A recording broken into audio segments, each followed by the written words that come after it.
have to The zoning put in commission was whether in the what area. you're doing We currently have right now anyhow. go before the Yeah. screen board. Why all of a sudden people complain? That's right. Unless they had a I rock told band or Sean, I said, something. everybody that's going to No be idea. interviewing me is different than the last time, so I can take my last document and doctor it. I was surprised at that. Yeah, I was stunned. The Fort-Town Fair thing. Oh, I know. Are you kidding me?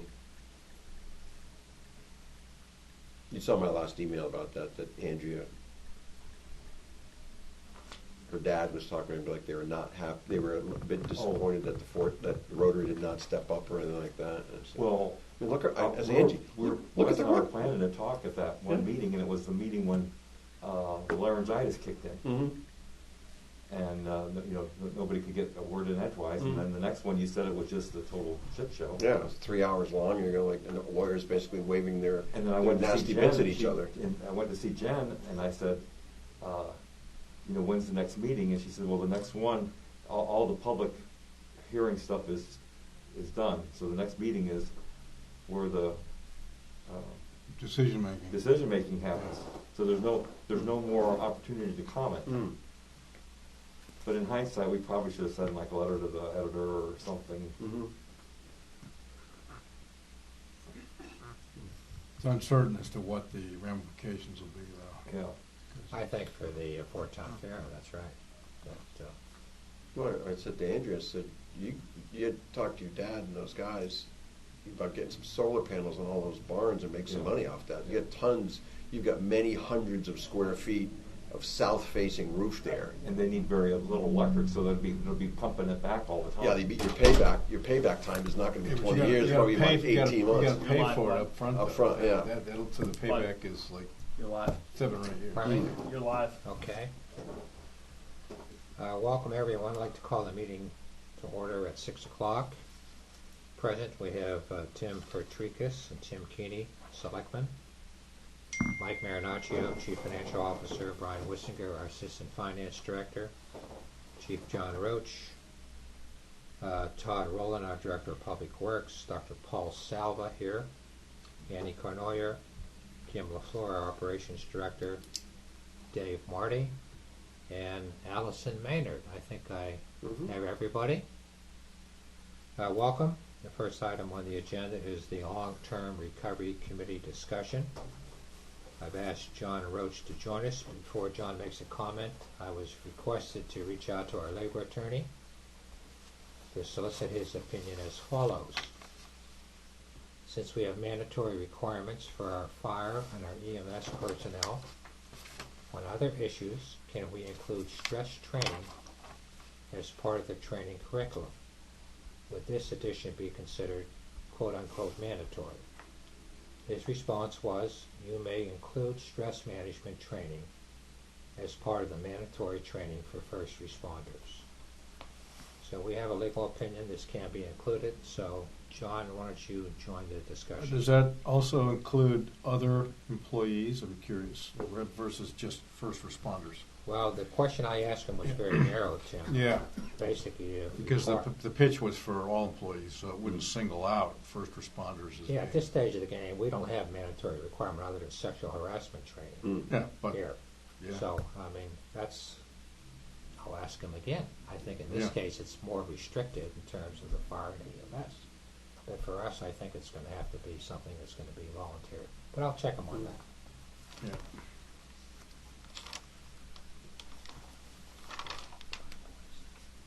John, are you there? Yep, I'm here.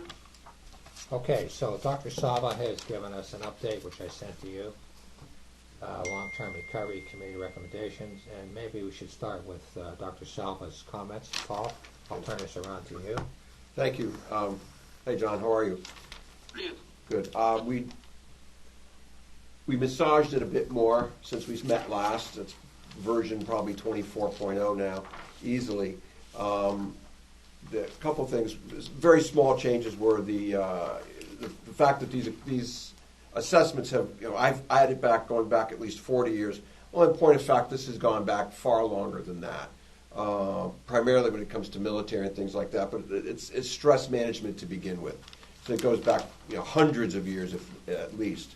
The other thing is we changed the words from mandatory to an essential requirement to just make it a little bit, hopefully more palatable to people, less difficult to swallow. The word mandate tends to raise the hackles on a lot of people's necks.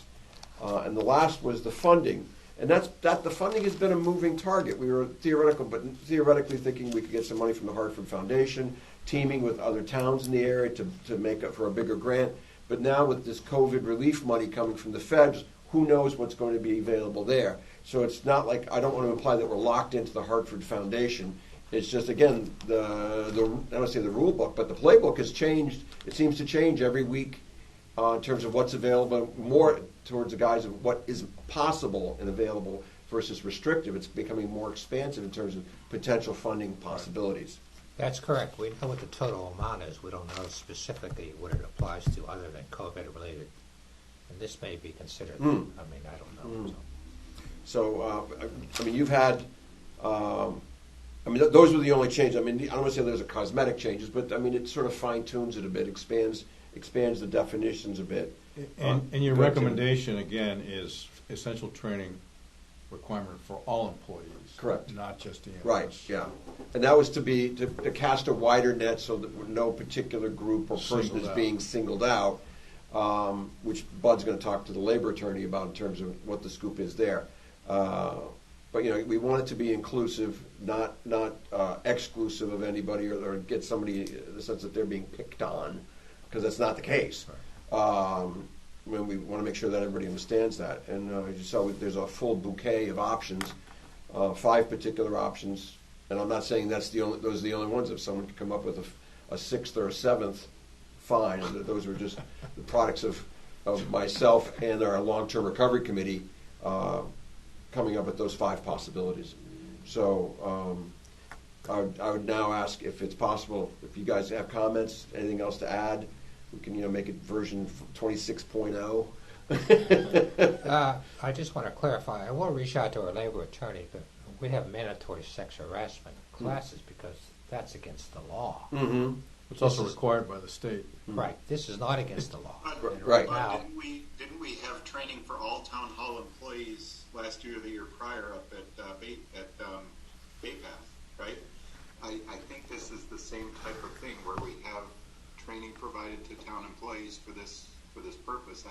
I'm frankly, I wasn't sure where the restriction for fire came when you sent that memo out. I thought we were clear 2 weeks ago to make this available to all town employees and volunteers. Right. Yes, That's what we talked about 2 weeks ago. right. Yeah. I will clarify that, Tim, but I basically misinterpreted since we were discussing stress as it related to the fire department, EMS, and ALS personnel. But I'll clarify that. I think anybody working with the public is under some sort of stress given the events that we've seen in the last year on top of everything else that's gone on. So Right. And it's also beneficial to the town, and it's also beneficial to the individual. I mean, this is for the good of the employees. Right? Is what it's all about. Yeah. As we talked about before, we don't need a critical mass of our fire EMS people not being able to perform well, because then that hurts the whole town. So some part of this is an act of self-preservation on the part of the general public. Protect the protectors, all that kind of thing. But there's validity to that. Yeah. Allison, you're on the line, correct? Allison, have you seen a uptick in terms of people in your coverage as it relates to concerns about stress associated with the COVID? I mean, completely anecdotally, but I think just even in my personal life, friends, family, I think we're all under a lot of stress. Pandemic or no pandemic, life is stressful, right? So I think anything we can do to offer folks a lifeline. The reality is that if people don't want to take the training seriously, then they won't.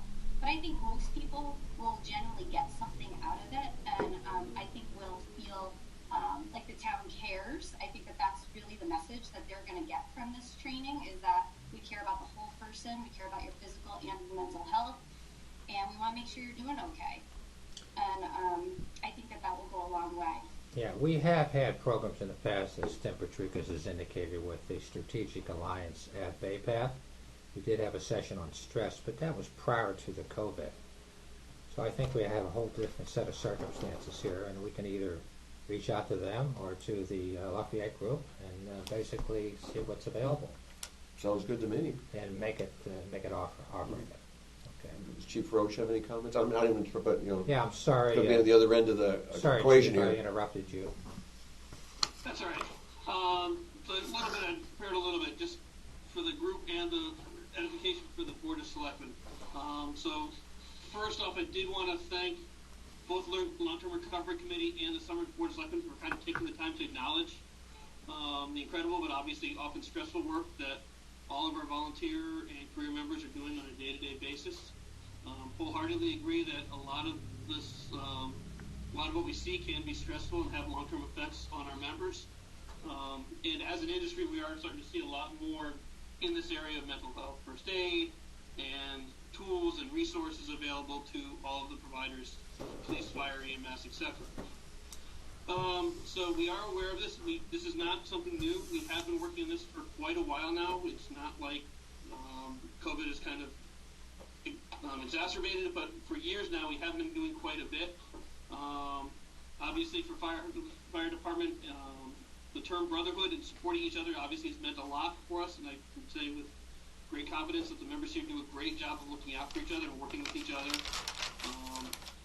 And we do know that we do have a list of resources, so if it's more than can be handled kind of sitting down and talking with them and giving them a cup of coffee or taking a couple days off, we do have a list of resources together, which I have shared with the long-term committee. We have a member assistance policy. This lists like 10 or 12 different resources that are available. Low cost, no cost to most of our members, from everything from peer support, the EAP programs, family support services, CHR has programs. The union has programs, the National Volunteer Fire Council has programs. There are fire-specific ones, there are EMS-specific ones. So there's a whole host of resources that are out there that we have made available to our members. We kind of put it all together in one place, in one policy, so that way if they do need it, they're not kind of running around and searching for it. It's all in one spot. We have reached out to a lot of these groups and organizations. We've got posters, flyers, handouts around the firehouse, have had it for quite some time. They are all over the station. I mean, the guys are laughing at me sometimes, but they're even in the bathroom stalls. So if they go and just kind of need a debrief and kind of clear their head sometimes, at least there's kind of a little subtle reminder in there as well. But if they need help, that there's someplace out they can reach out and turn to. So we have been doing quite a bit with that. We have been working with EAP in the past. In addition to that, we have been doing quite a bit of training. I actually went back and looked at all of our training for the last 4 or 5 years. We have put on, some classes are for our members, some classes are also how do we respond to the public, but in some ways they kind of carry over to helping ourselves out. So we did a class on suicide prevention. We've done classes on at-risk groups with substance abuse, things like that. So again, it's for helping our public, but it also, a lot of it does carry over to helping ourselves and kind of looking what are the signs to watch out for, what to do. So we have had that type of training available to all of our members. I do want to point out, though, we have talked about a lot about the training and things like that. All the training that we have done in the past, we have put it on. It has been optional, not mandatory for most of these classes. Part of the problem I have right now, or the fire service and the EMS in general, is right now we offer roughly 3 drills a month.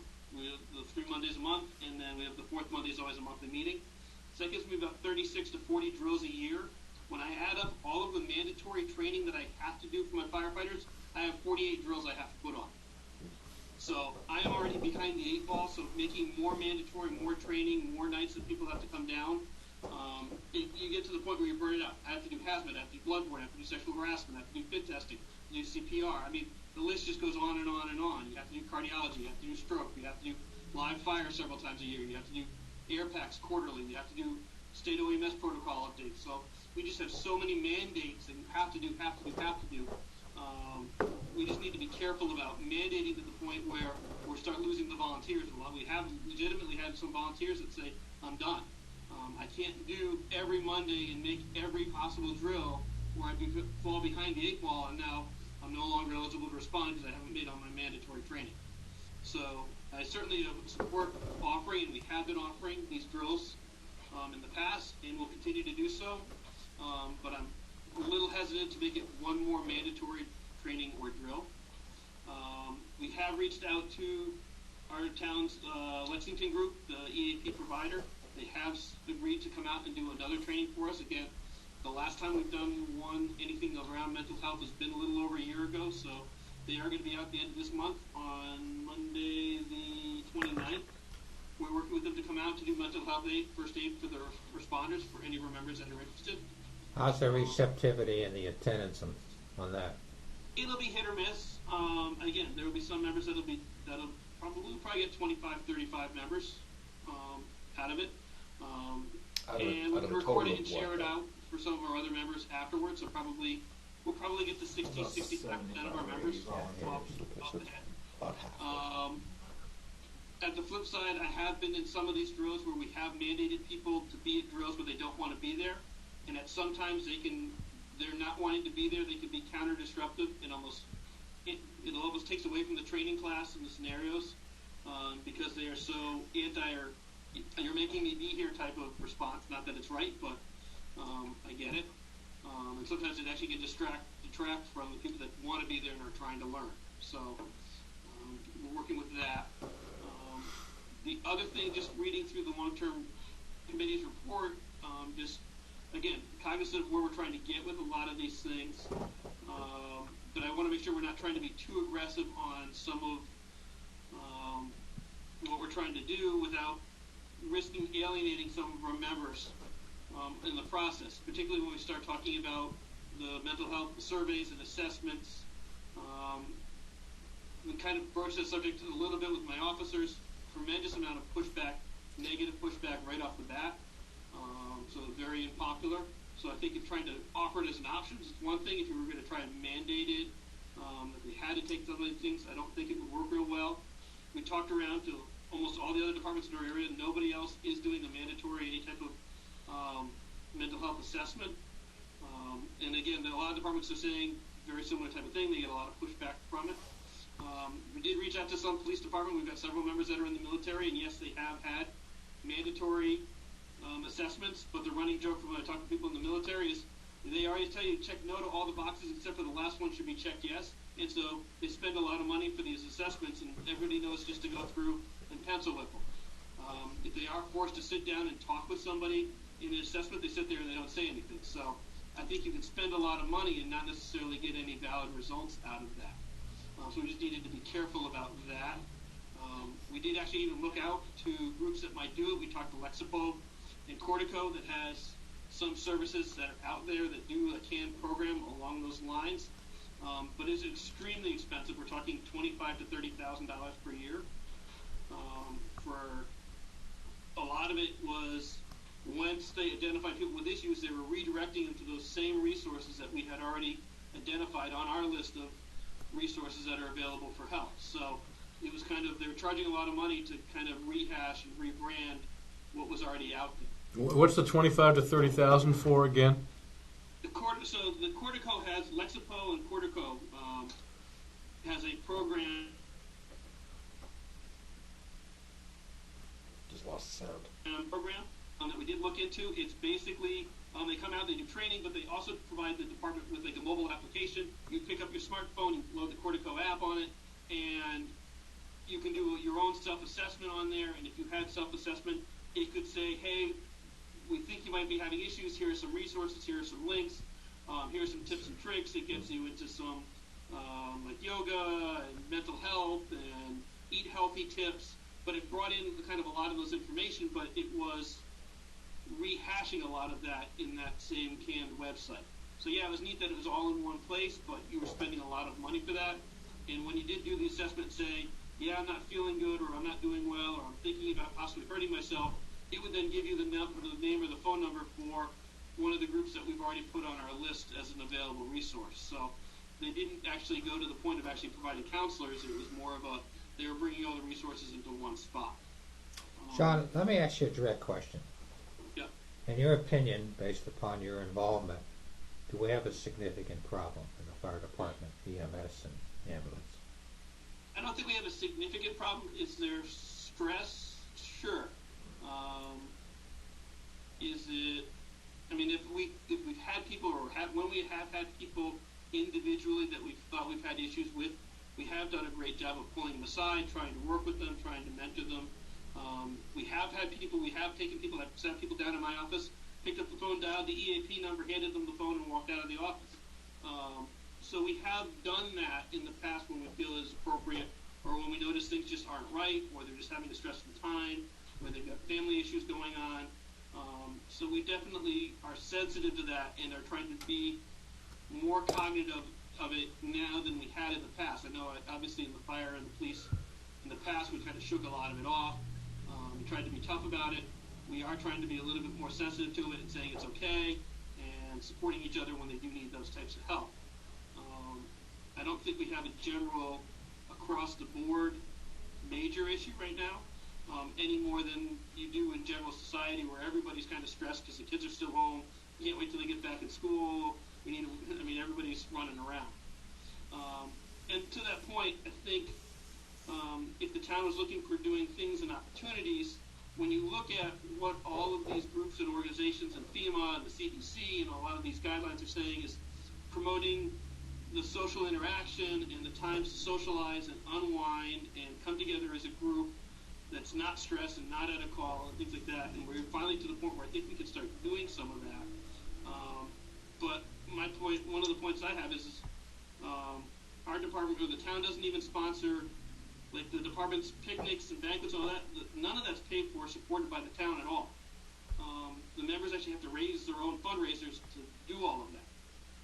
So I think you would get a lot more of a bang for your buck in supporting those types of activities than, let's say, forcing everybody to do a mental health survey that would give you, yes, a baseline number, but then you're still not going to be able to do a whole lot with it. I think physically actually bringing people together and trying to help them, and again, giving them an opportunity to de-stress, unwind, relax, I think might just be a better bang for our buck for the community.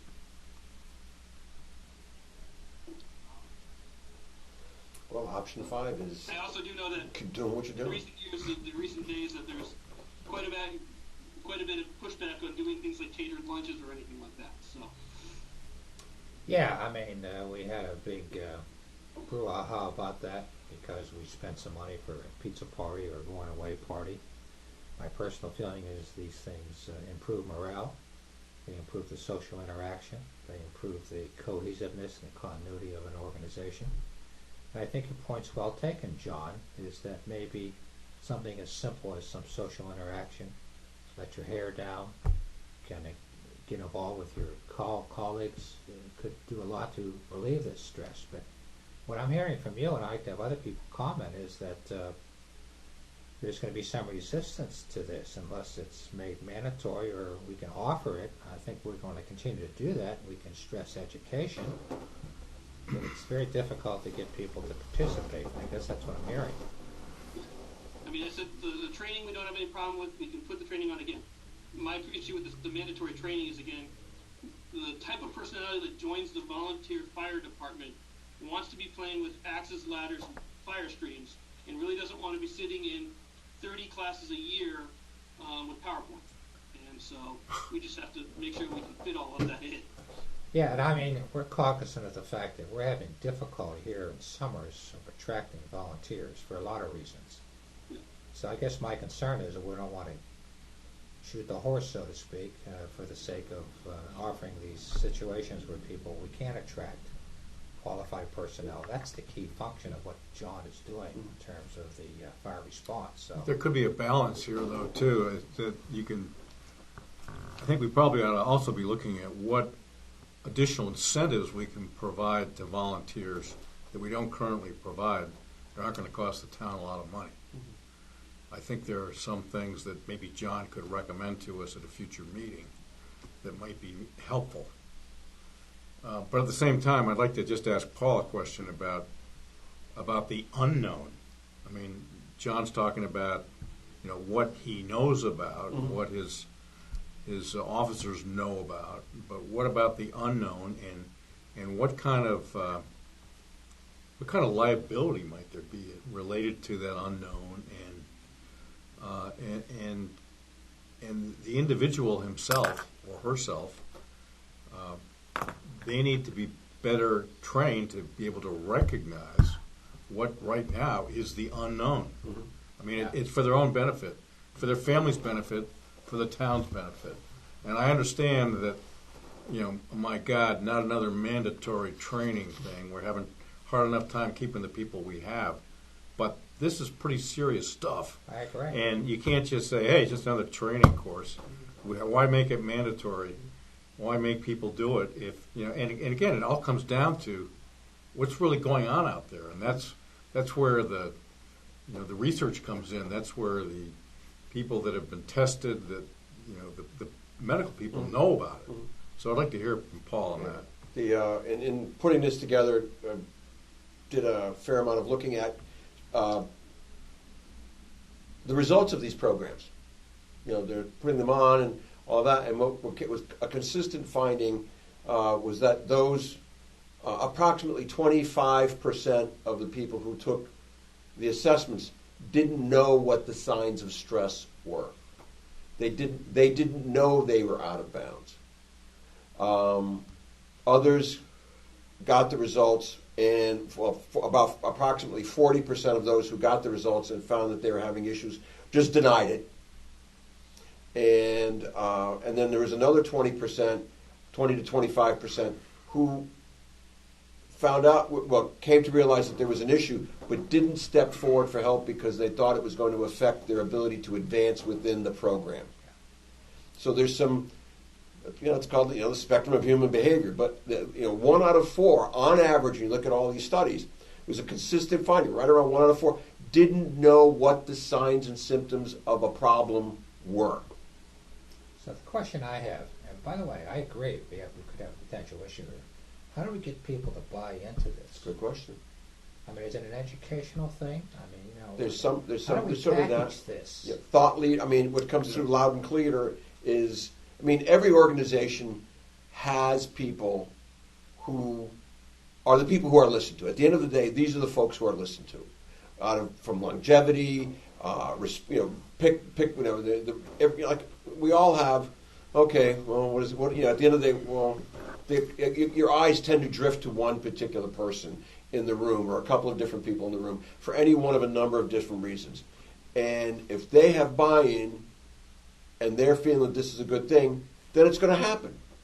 If the thought leaders or the mentors or all of those say, this is a bunch of baloney, it's dead and it's not going to happen. Right. So you have, and it doesn't have to. I'm going to say hierarchy. I'm not talking like institutional hierarchy. Just there's people that are like in the service, the master sergeants. Those are the guys that get listened to. You're right. They don't have the stars and bars, but at the end of the day, those are the people that get listened to. They know what's important and what's not. Right. So if there's there's going to have to be buy-in on this. If it's going to go forward. If there isn't, well, then it's not. Let me. What's that? This isn't an arm-twisting exercise. Yeah, let me ask Allison. In the past, we've had surveys, Allison, and we've got a fairly good response in some of these surveys. Based upon your opinion, you think we could come up with a survey that could basically be sent out to the Summers citizenry and couch it in such a way that we could get some legitimate, documented feedback about this, given the current circumstances?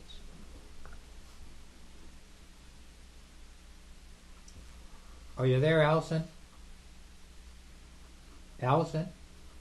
I am, but my internet just cut out for a second. Can you repeat the last part I heard about the survey? Yeah. Say it one more time, the last section. Yeah, based upon the surveys we've done in the past, okay, whether it's recreation or social services survey, we've had a fair amount of response on that. I guess the question I have, if we're trying to educate the population as it relates to these potential problems because of the current situation, would a legitimate survey that's properly couched be beneficial? What's your opinion on that? And you're implying to the employees. No, I'm implying for a Summers-wide survey. Okay, this isn't just for the employees. I think it would have merit for everybody in town. We can certainly do it here with our employees. I can handle that myself. Well, I think that, the Hartford Foundation survey was already, the one that was conducted, we did kind of already assess, what people's highest priorities were. And mental health did come out on top. We actually are having a meeting next week to go through all the data. I do think perhaps, I don't know, you could do a survey to town employees, though, to see how palatable this is for them, to see if they're interested in participating in something like this. I think that, like Chief Roach has mentioned, it seems like actually in fire and EMS, there's a lot of resources. I know this is different, but I think it's actually more the other areas where we don't have any resources for our staff, other than obviously just the basic benefits that we get through our health insurance. But so I think that it could be possible to just send something out through staff and get a sense of whether there's an interest in participating in it. Even the BAPAP trainings, we would get really high participation in those. People were actively participating, happy to be there. So I think we actually would probably see a positive response. I understand, what Chief Roach is saying about how the first responders tend to, it sounds like you guys already have a lot in place. And I know this is different, and I'll let, Dr. Salva can explain more how this varies, but I do think we're a little survey heavy right now with our residents. I think if we sent out another survey, we would get a pretty low response rate just because we recently sent one out like a month ago. And my concern about surveys, if you don't get a good population response, you really can't count on That's that pretty data. skewed view. Yeah. I have a question for Allison. Yeah, I'm sorry, Dave, Marty. Yeah. Allison, it sounds like this is kind of a need, universal need. And is there some way that we can do something that helps the whole community, the residents, the town employees, the first responders, as far as just some educational things? And even if it's each issue of the Summers Connects, there's some kind of, self-help article or something that, and they build over time, so there's like a campaign of this.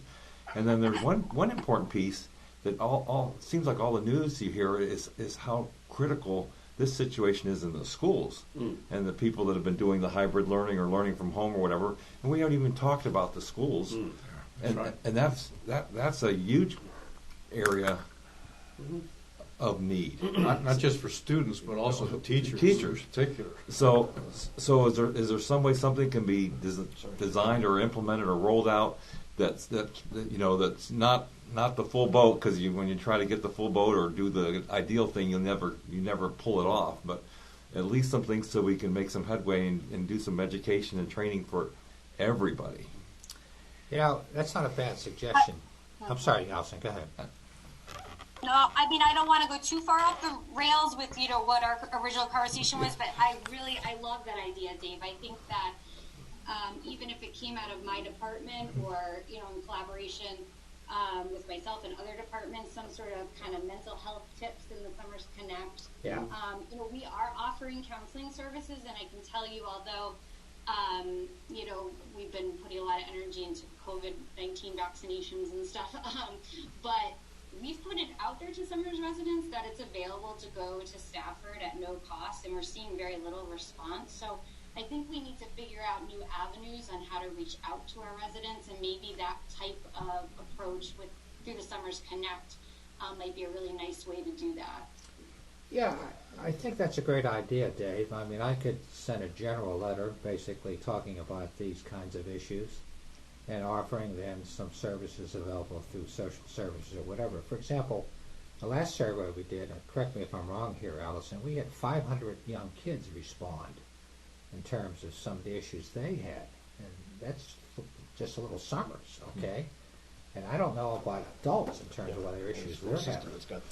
It might be more effective if it came from Allison, though, because she's sort of the professional that knows more about.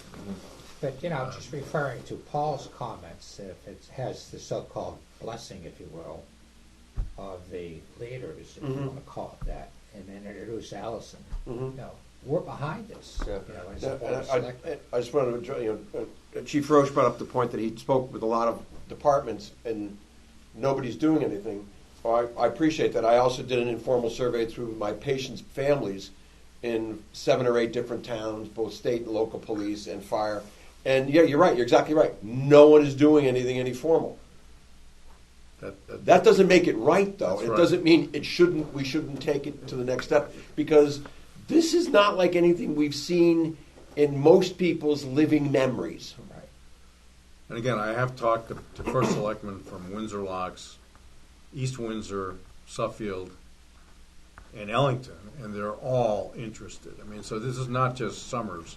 Summers, you know, if Summers gets asked questions, and we're not doing anything right now either.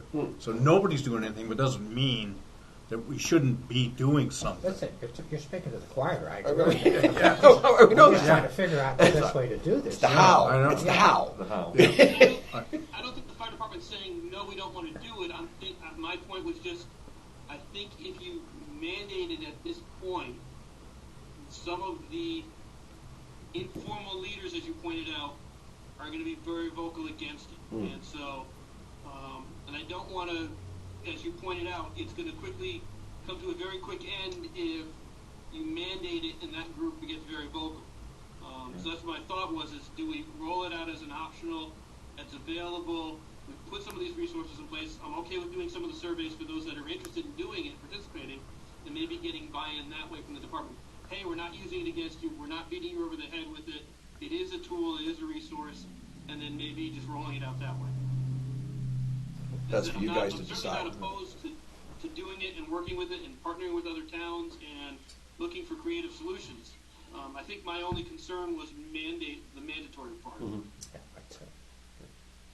We appreciate that. Now, talking about the stress in the schools, I think, the Education Foundation paid for a sensory calming room in the elementary school about 6 years ago.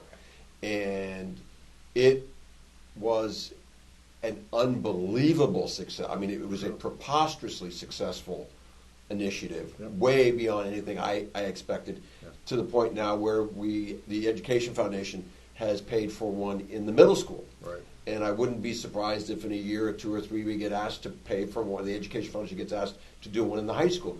The ripple effect of this as it goes through a system, those that have had the capability now move into a new school and it's not there. It's like, well, what's the story? And the students and the faculty got great benefit from it. There was a secondary benefit from it that we had no appreciation for, because if someone, as they were saying, if someone is just coming apart at the seams, that person can now have an opportunity to go someplace to get themselves together, and the class and the students can continue to function, versus trying to deal with a disruptive situation, and then everything comes to a full stop. Can I suggest as a first step then, based upon your suggestion, Dave, we come up in conjunction with Allison, some sort of blurb, let's say in the Summers Connect magazine, Excuse me. followed up by, let's say, a survey here for town employees, the 60 or 70 people that we have, and trying to get a benchmark at least on that. And maybe that can be expanded to the rest of the citizenry and the schools. I'm curious that the school, what Brian Zappa is doing at the school system and what's being offered for the kids. Because when I think about this, the kids are the ones that have had the huge disruptor.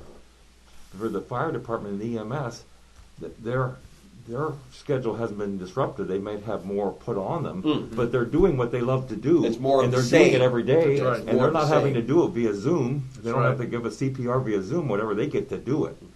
So part of me thinks that they're the people that probably have the lower need than others, because they're geared, or that's their focus or whatever, and they haven't been disrupted. They've been allowed to do it. Bud, we've been on this for about 40 minutes. I'm a little unclear what action this committee would like the board to take. Yeah. We seem to be going around in a long circular discussion. Can we get a motion on the floor, or just decide that we've discussed this to its end point tonight and come up with some sort of action plan? But I think we're going to burn a couple of hours if we don't have some sort of goal here. Exceptional. Good point. I Well agree. said. Well said. What is it that the committee is looking for from this board? Speaking on the behalf of the committee, I hope Ann Canoyer is on the line because she's the chairman. Ann, do you want to weigh in? Do you want to put a It might be helpful to hear from Ann. cross the T's and dot the I's on this thing, so we have a simple, straightforward sentence as to what we recommend, other than what we've already recommended? That would be an actionable, votable item? Well, I think that with the discussion and hearing from many sides and multiple ideas that are milling around, I think I'd like to not see the baby get thrown out with the bathwater. Like, I think that we're all in agreement that this is a really good initiative. I understand the pushback that the chief is getting from his team, and while I understand that, I still feel strongly that it should be a mandatory thing. But if that's not going to bring people to the table, I think that we should start off at least creating something that is meaningful, because training, there's training and then there's training. And I'm sure that the chief could probably attest to that, there's a lot of stuff that people just go through the motions because they have to. The training is watered down and people don't get anything out of it. I think if you can offer some sort of meaningful stress management tool, and maybe just start off there, maybe just have it be an educational piece where people are learning what stress actually is, and how it affects the body, and how it affects reactions, and all of that basic, the physiology of stress. And then, we look down the road as people buy into that, because they're going to do their own self-assessment and say, wow, I do those 10 things, I do them every day, and never even knew that wasn't normal. So maybe we start there, and then we look to maybe add on to that training piece and put in a self-assessment that people can take if they so choose, or not. Maybe we just leave it at training. But I think that there is definitely something here that should not, just because there's pushback, I don't think that we should just let it go. I think it should be something that should be offered to all town employees. And, maybe even something like, we start creating, and maybe not just through Allison's shop, maybe through the recreation. Maybe that's less imposing and less threatening, maybe, if it's through the rec department. Maybe it's Summers University and you have mental health training for teens, or what is stress, there could be a million things, and I'm sure there's a million different webinars or things that we could link people to that could probably be free, So I think there's many options. I know that it's kind of hard to do this in a meeting such as this. We sort of just... I think I would agree that there's many options, and they're all worthy considerations.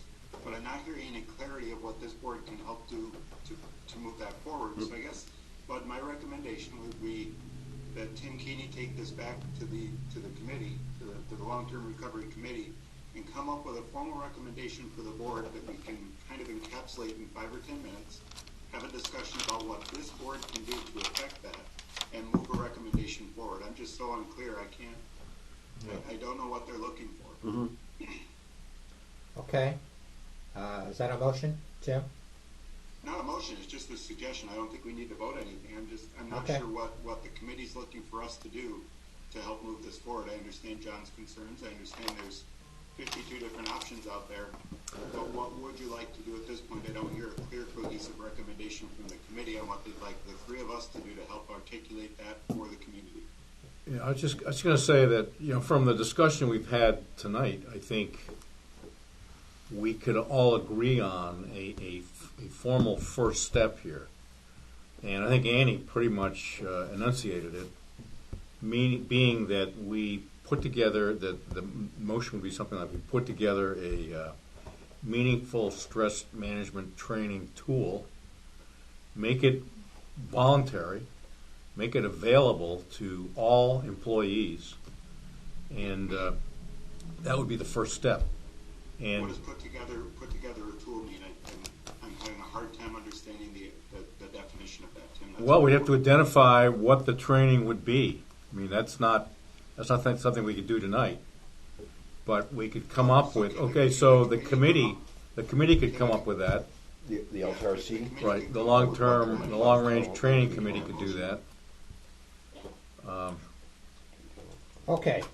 Okay, so we'll go back to the training, Punt it back to the LTRC. long-term training committee can come up with a proposal. I agree with Tim Patrikas. So we've had a very lively discussion, but we need some clarity as it relates to specifically tailoring some sort of program or recommendation from the Lafayette group or whoever, the Lexington group, or whoever, and then go from there. But even though this discussion has taken 45 minutes, I think it's been tremendously valuable to get the input from the people that we have, both people in this room and people that are on the Zoom call. Oh, I don't disagree with that, Tim. My question is, so now what do we do to not lose that? Yep, I understand, and I appreciate that. Yeah, I what's think the that's a next step? great suggestion, and I will do that. Thank you. Okay.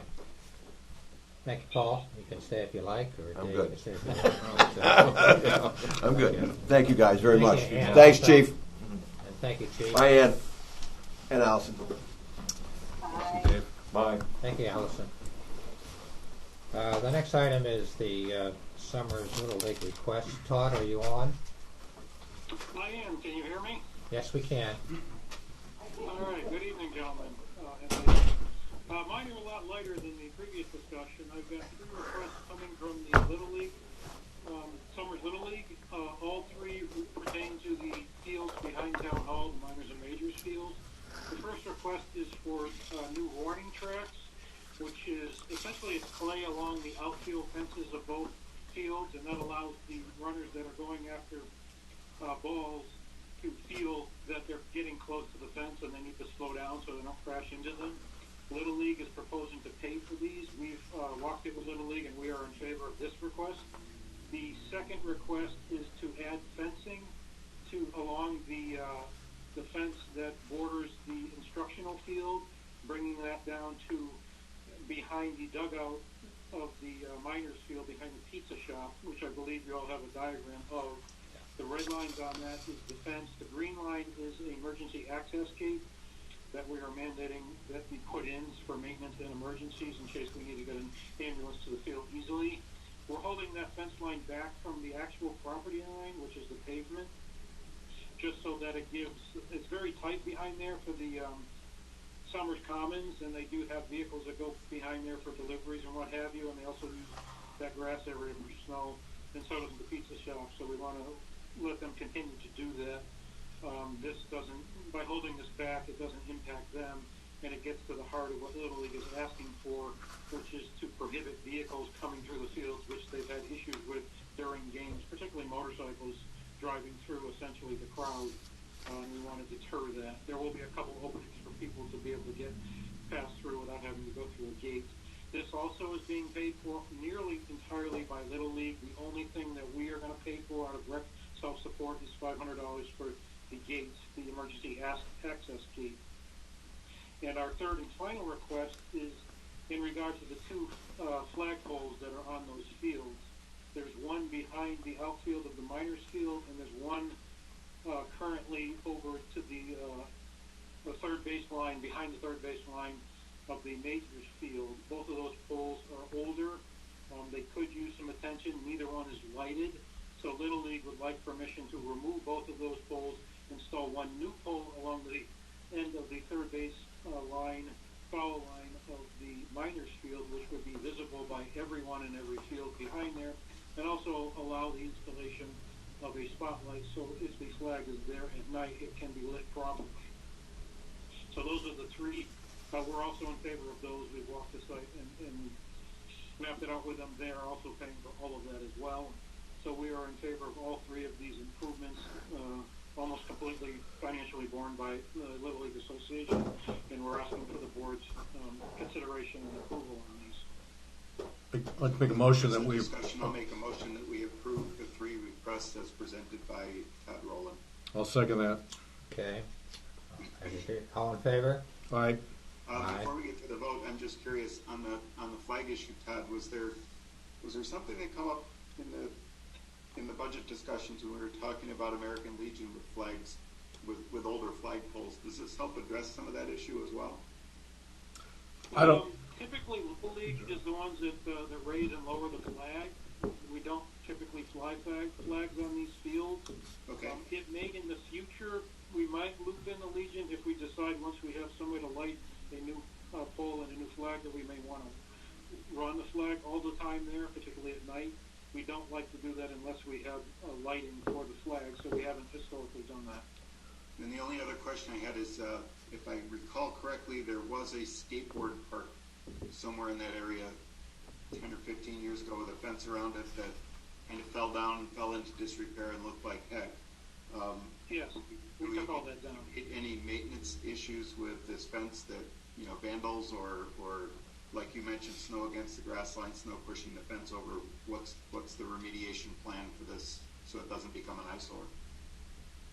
No, we don't anticipate. There is fencing in these fields already, and actually there's a partial fence along the third baseline of the instructional field. We're just adding to that and then coming straight down to behind the minors field with a new fence coming out with the fence behind the pizza shop. So there already is fencing along there. We maintain that as it's town property. Okay. Vandalism is very, very minimal. But if it did need maintenance, that would fall to the town. That's outside the scope of what they'll do, right?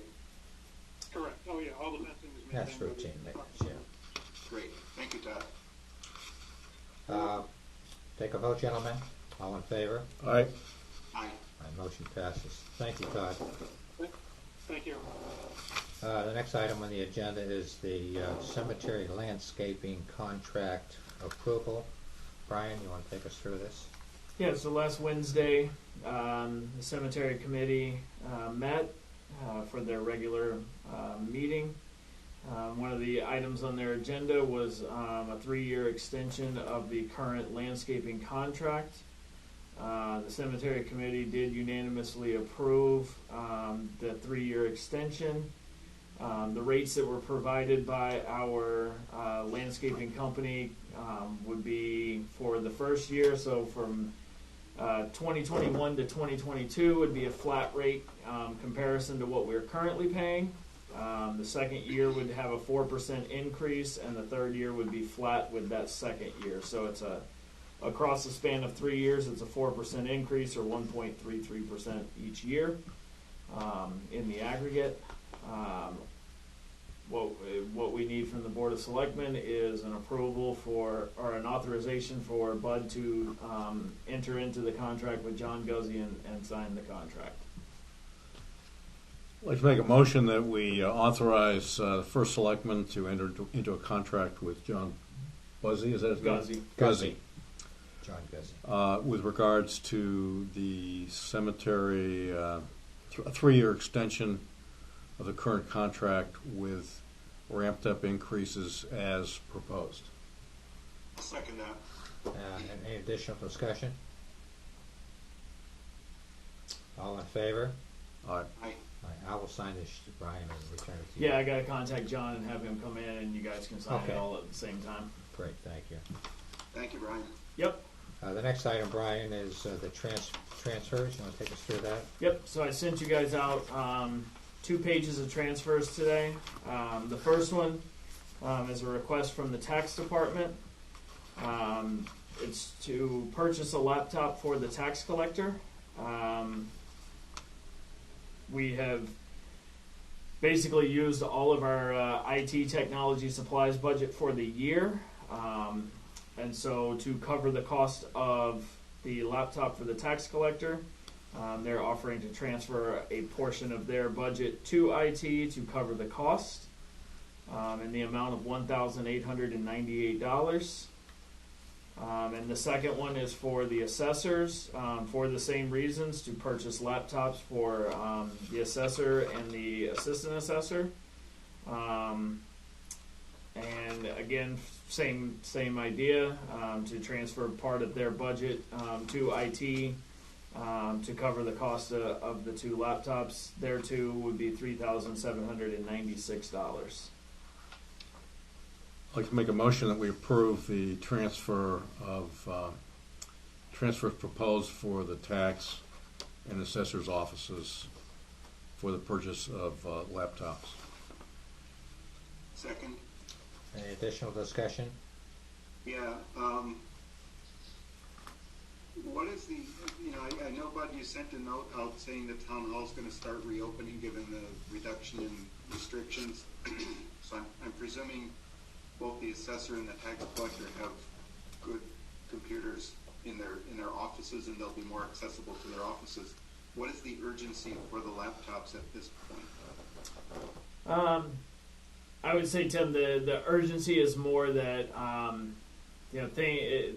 things happen on a daily basis. I know they even happen for me on a daily basis where we wake up in the morning and my son's sick and somebody needs to be at home, and now I can't, even if it's taking a sick day, there's still things that I can work on while I'm at home if I have my laptop with me. And I think the assessor and the collector are the same way. They can still get some reporting done or get electronic deposits taken care of, or remote deposit captures taken care of. The assessors can respond to emails and generate field cards for people who request them via email and get those sent, so that the public doesn't have to wait another day or 2 days or whatever it may be to get a response from someone. I think it allows the flexibility for those things to be handled in a more timely manner. I know there's times I get emails at 9:30 at night, and I can, because I have my laptop with me, I can generate a report and get it off to the person rather than making them wait over the weekend or something of that nature. I can take care of it right then and there. So I appreciate that, but again, and I mean this with all sincerity, there's a lot of stress that's been induced from people working at home beyond their scheduled work hours. I see it in my business, we see it nationally, that work doesn't go away now because people see the computer lit up as they're going to bed at night. So, I would hope that we're able to accomplish the work necessary in the regular scheduled working hours. And that's why I asked you earlier, Brian, today if we have a work from home policy. I think I'd be more in favor of this if I knew that we weren't expecting people who were on time off, whether that's after hours or on a sick day or a personal day, that work is handled by somewhere else, and we're not expecting people to work when they have that scheduled paid time off. With the creation of the IT committee that was set up 2 weeks ago, my preference would be we would hold off on any hardware purchases until we have a more cohesive policy of what is the best IT policy, and then how do you fund that with hardware, software, and support. So I appreciate that feedback, but I'm not sensing a need for this with town hall reopening and the staff levels that we have.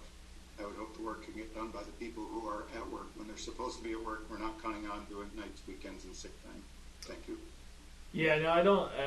To that point, I don't think the computers are necessarily to expect them to do things on their time off by any means. I think it opens the door if they so choose to. And these laptops would also be replacing desktops that are still in good enough condition to be repurposed. The firehouse has some older computers that need to be replaced as well, so these could go towards a repurposing of computers at the firehouse. We just had 2 that we replaced at Public Works.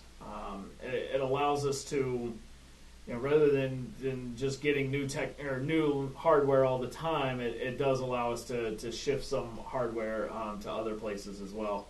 So is this more of an issue of increased efficiency and performance? This would allow some increased efficiency and performance. Yeah, I could definitely see that being. Are you saying, Brian, that the current desktop computers would be replaced with laptops? Yes. Which then have the option to take home if that was the case? Bingo. Yes. And the desktops that are currently in use there would be transitioned to the firehouse to replace old, outdated computers at the firehouse. Right. Well, that's kind of what I mean by what's our plan, right? That's not what this request is. This request says purchase of a laptop for assessor and purchase of a laptop for tax collector. It doesn't say anything about reallocation of existing tangible assets to other places where they could be used. Right, because this is just the All that financial money- transfer, so I don't put all that onto a financial transfer. Okay, I've got questions on $1,800 for a laptop. That also seems a little excessive. Without a more cohesive plan, I don't have enough information to be a yes vote on this. So that's where I'm at. I don't think it's. We're not getting the visibility we need for expending another $5 or $6 grand that wasn't budgeted. Is there a timing factor here that this is important to do sometime in the next month or two rather than wait 6 months? I mean, we wait 6 months and we're in a new budget season. The funding from those departments may not be available in 6 months, depending on their new budget. Who knows? Some of this, for example, the tax collector, because of COVID, you know, we had our part-time tax clerk was out on unemployment due to COVID, so we do have, you know, monies left over from what was budgeted for her salary to do that, or to make these changes. And next year she'll be here during her budgeted time, unless, you know, there's another major catastrophic COVID shutdown. So those funds wouldn't be available next year. do you want to table this discussion, gentlemen, for further information? There's a motion. I'd call for a vote. Okay. What's the motion? The motion is to approve the expenditure of $1,898 and Approve the transfer. transfer, and $3,796 from the assessor's office as well as the tax office. So the total's roughly $5,600, right? Correct. I say yes on the transfer. Vote for the motion. I vote for the motion also. I'm opposed. Okay.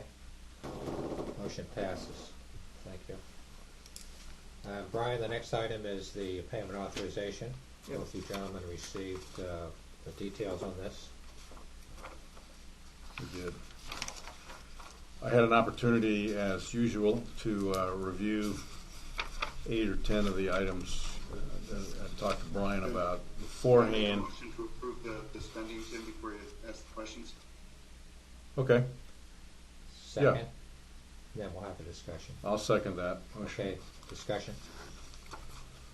Okay, as I was saying, I've had an opportunity to review the 8 or 10 items that I had questions about with Brian, and he answered them with sufficient information. One thing I did ask him about was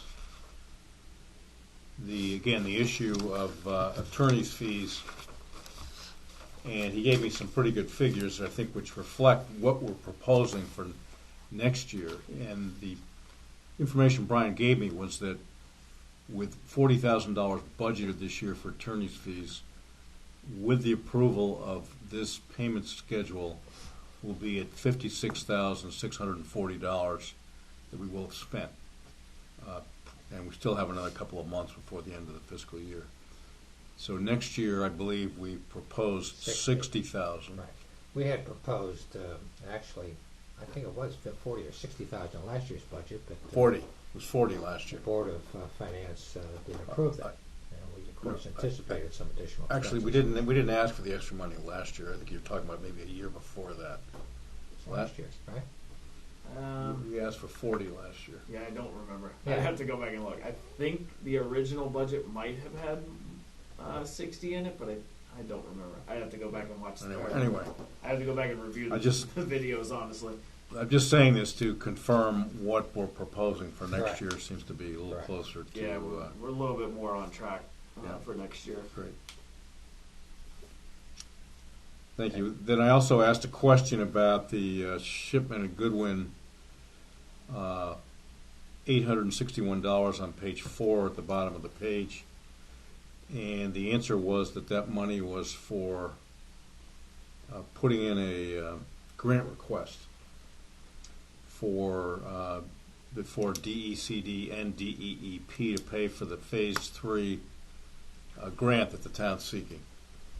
Yeah, we still have some funds available, $200,000 that we have to use or lose. I think that's going to apply against those funds. Correct, Brian? So does that mean we don't need the grant? This 810, I don't know. It wasn't coded that way to go against those funds. Okay. So it, Yeah. So and the point was that this would normally be done by. yeah, it used to be handled by Jeff when Jeff Board. Jeff Board used to, and he did, as far as compiling the data, he put together the data, and he did send it off. But they advised us as far as the legal side of it with the contractor. What's their name? SCG. So they had a hand in the grant or the grant writing as well. Okay, great. Thank you. Any additional comments, Tim? No. You ready to vote, gentlemen? Yep. In the amount of $242,110.53. All in favor? Aye. Aye. Okay, I will sign this, and Tim, you can sign it also.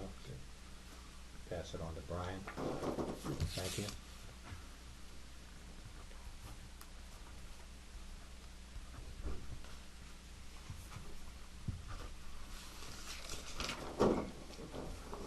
The next item, gentlemen, is the minutes for approval of March 4th. Make a motion that we accept the minutes of March 4th as presented.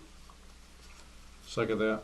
Any additional corrections or changes or discussion? I do have a few. On the first page, under the Long-Term Recovery Committee presentation, it mentions that Dr. Salva was charged by the committee to do research and get a sense of stress on fire EMS personnel, mental health, and stress management due to COVID. I wasn't aware that we asked him to do that since he'd already done that and reported on it at the meeting. All right, we'll make that change. Okay, and let's see, I'll get another one. I can't sit in that chair any longer. On the second page, halfway down the page, it says Mr. Keeney made a motion February 18th, regular BOS minutes are as presented.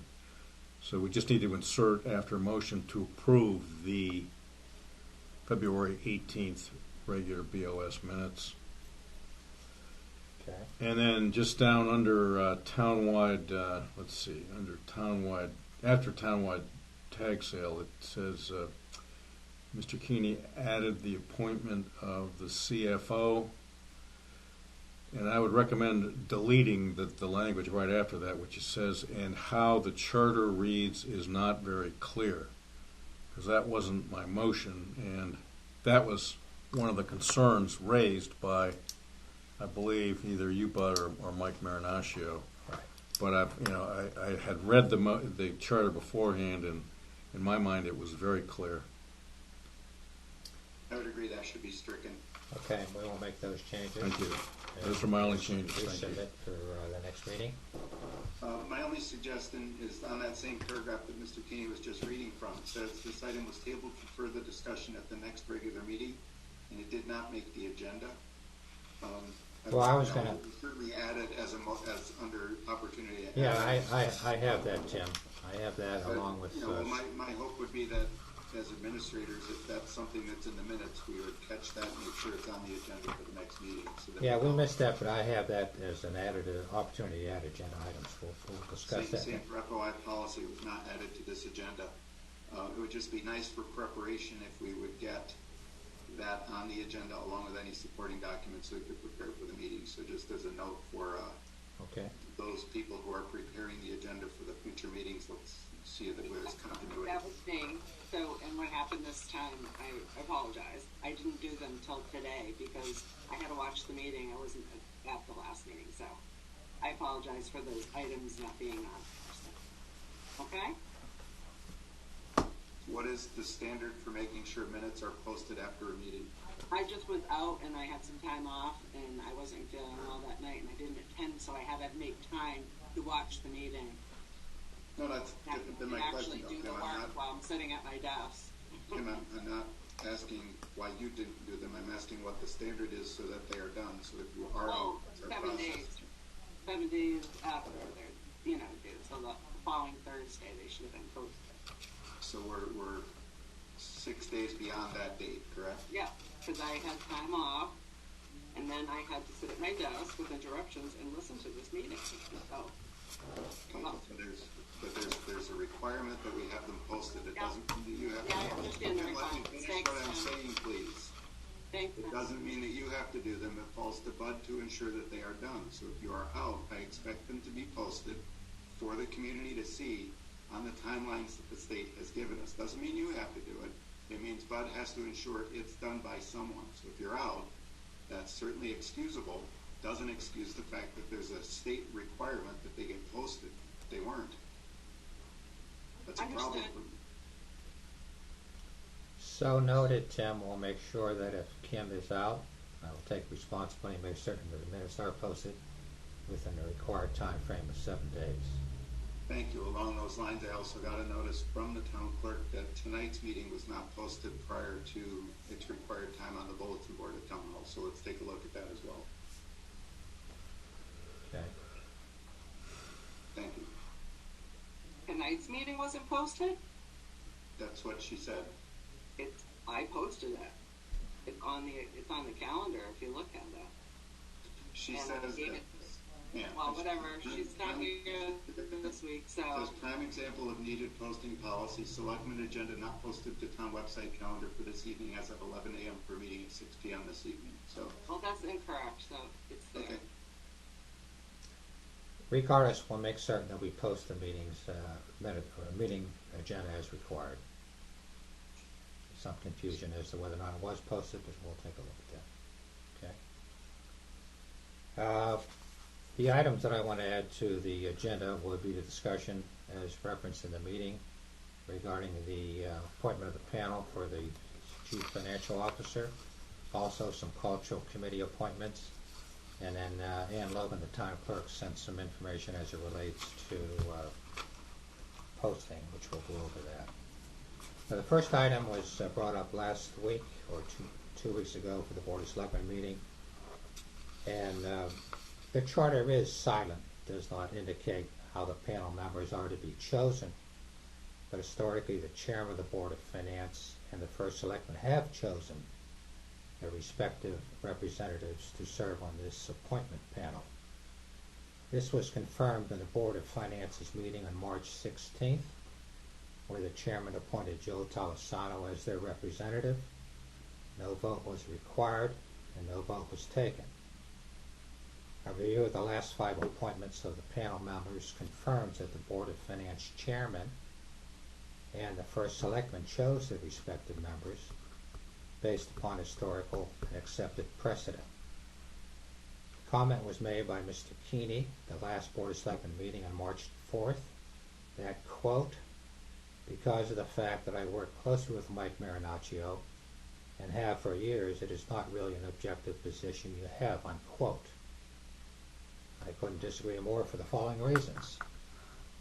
First one is my day-to-day involvement with Mike, as well as my work and collaboration with him on the $10 million bonding initiative, pension committee, CIP, the town's financial analysis, cash flow, and investment strategies indicates that I am in the best position and the most qualified person to objectively serve as the panel representative to recommend his reappointment in conjunction with Joe Tolosano and the third member. Secondly, in my long business career, I've worked closely with a half a dozen CFOs and vice presidents of finance, and I would rate Mike as one of the best in my experience. My involvement with these professionals has always been objective and strictly based upon performance, without consideration for politics and/or emotional issues. My whole executive career has been marked with this objectivity and will be the modus operandi in my serving on this reappointment panel. So I'm open for discussion on this, but I don't think it's necessary for a vote. But we can have that discussion, gentlemen. Yeah, so Bud, I took a look at the charter, and it does say that a panel comprised of one member of the Board of Finance, one member of Board of Selectmen, and one non-elected individual chosen by the other 2 members shall submit a nomination to the board for appointment. So my concern was when it says Board of Selectmen, does that mean just me and Tim, or is it all 3 of us? And it's clear to me it's the 3 of us. So with that reading, I would make a motion that we formally appoint you to be the member from the Board of Selectmen who serves on that committee. That would be my motion. Yeah, my point at the last meeting was that I was responding to the fact that the group appeared to have already been selected for the panel, and it was sort of a hand-picked group, and it was a done deal. And the charter doesn't read that way, and it allows for the Board of Selectmen and the Board of Finance to choose the candidate that they want. And I think there is a perception out there that there is sort of a good old boys club, and that this would be a way to get around that and make it more objective. It wasn't that, Bud, you didn't understand what Mike has been doing. It's just when you're talking about putting together a panel to make a recommendation for who the person should be for the next 2 years, it would be less,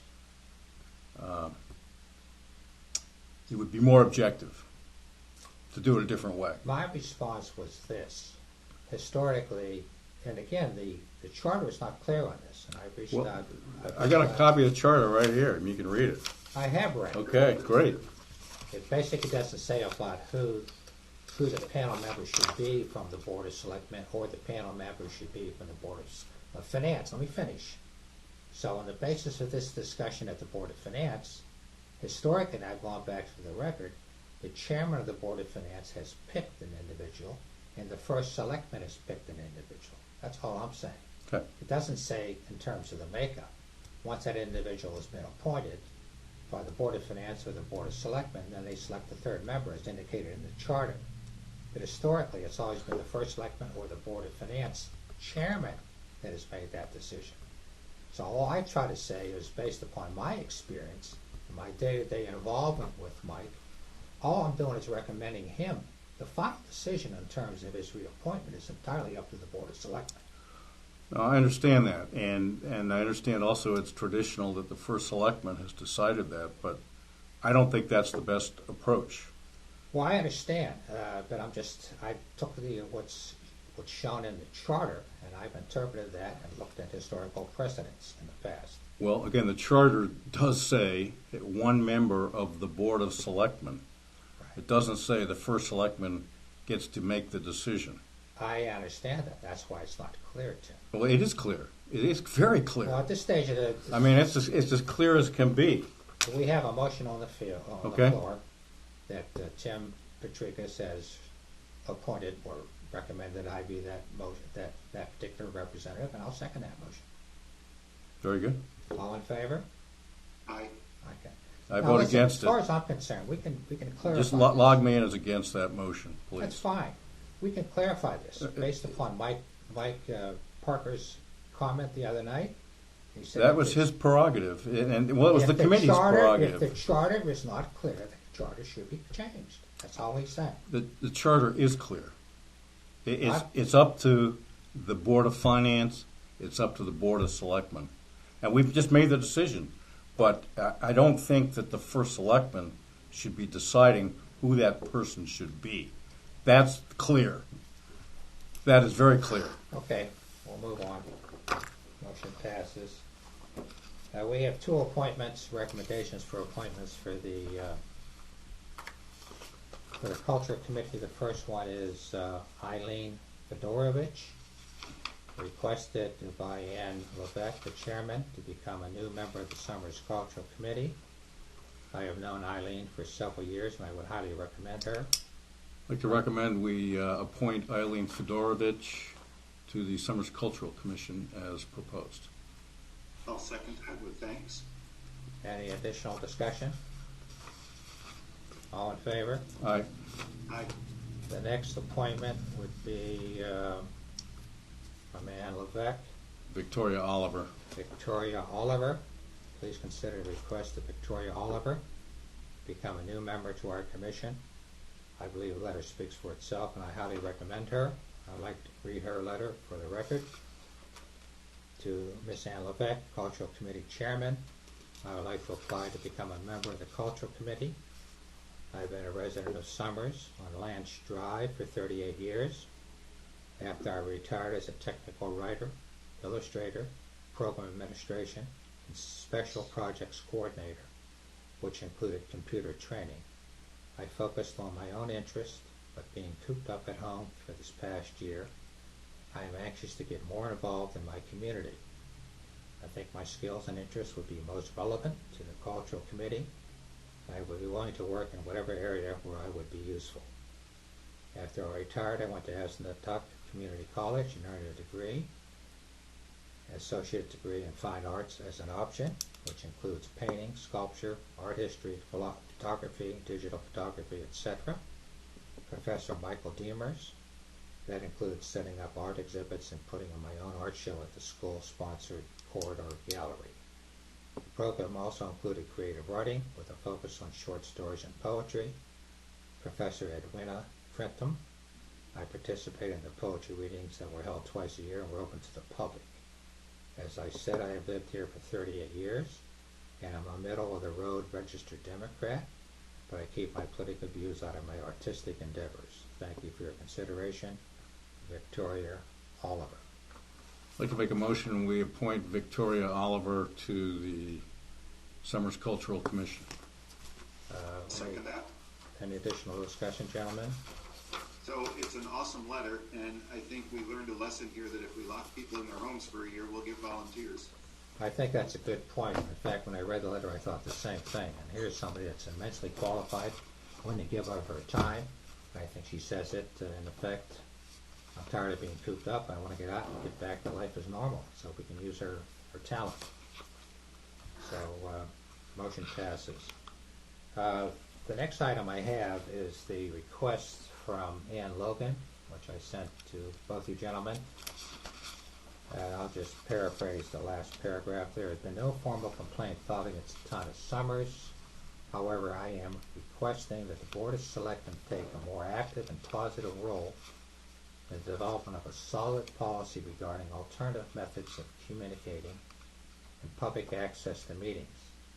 Individuals serving on these boards and commissions are all volunteers who depend on staff to execute procedures correctly. And was gracious enough to prepare a policy, which I've sent on to both you gentlemen, and we can review that and we can decide what we want to do.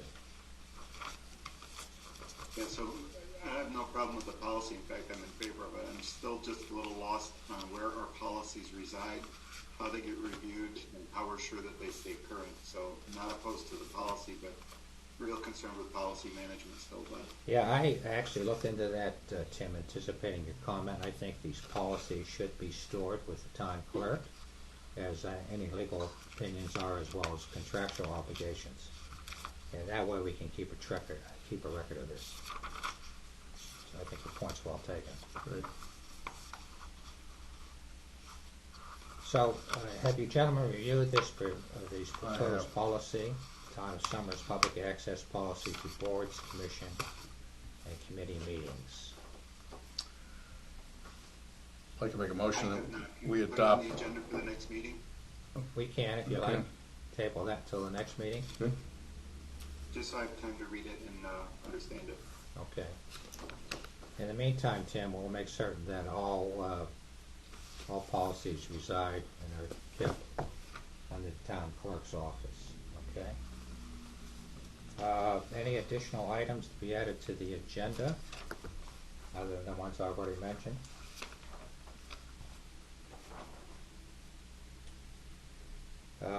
Motion for adjournment.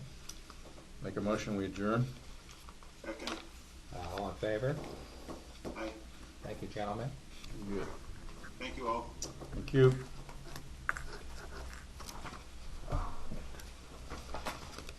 Again, Bud, I think the language is pretty clear in the Well, Charter. according to Carl, we say it's not clear. And based upon the discussion of the Board of Finance members, Board of Finance policy, Mike Parker agreed with the same thing. He said if you want to